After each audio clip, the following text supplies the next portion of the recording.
Hello guys and welcome to the channel. Today I'm going to show you how you can manage a screen mirror effect of your front camera in the Samsung Galaxy A20s.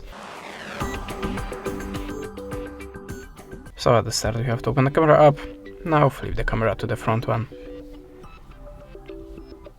We can take a photo and go to the settings.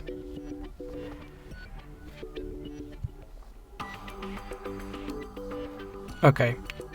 Now if you want to keep the photos like in the camera preview, just keep it on, but if you want to flip your photos with the screen mirror effect, just switch it off.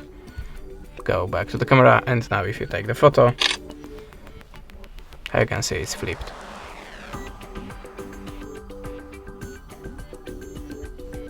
This is a photo with this option disabled and with enabled. That's it. Thanks for the watching. Leave us a subscribe, a comment, and goodbye.